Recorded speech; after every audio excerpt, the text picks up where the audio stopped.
Today, I want to raise a part of this bill which, though has been mentioned, has never been considered in light of what I am about to say. The proposed legislation will put a maximum 10-year sentence in place for those people that damage or attack statues, asserting into British law a significantly higher penalty for attacking a statue. Which begs the question, why?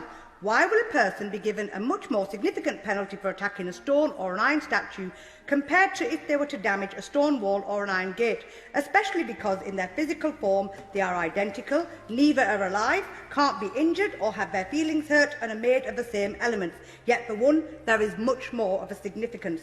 I simply ask why. It is because we recognise that statues symbolise the historical, cultural and social feelings of our nation, and thus protecting feelings linked to such sensitivity is essential to preserve civil order.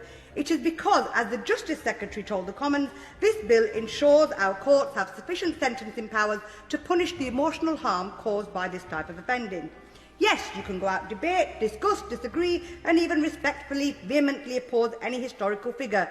But when someone defames or vandalises statues of people like Winston Churchill in a mob-like fashion, who means so much to millions of Britons who hold his efforts during the Second World War so close to their hearts, then that does threaten the cohesive nature of our nation.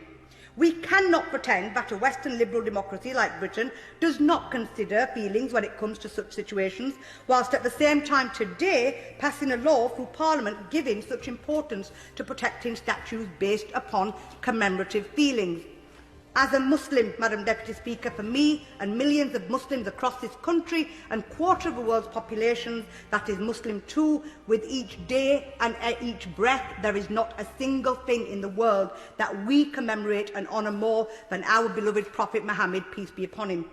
But when bigots and racists defame, slander or abuse our Prophet, peace be upon him, just like some people do the likes of Churchill, the emotional harm caused upon our hearts is unbearable.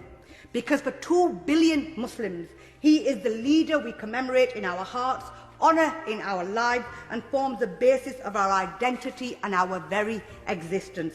In fact, the noted playwright George Bernard Shaw said about the Prophet, peace be upon him, he was by far the most remarkable man that ever set foot on this earth. He preached a religion, founded a state, laid down a moral code, initiated numerous social and political reforms, established a powerful and dynamic society to practice and represent his teachings, and completely revolutionised the worlds of human thought and behaviour for all times to come.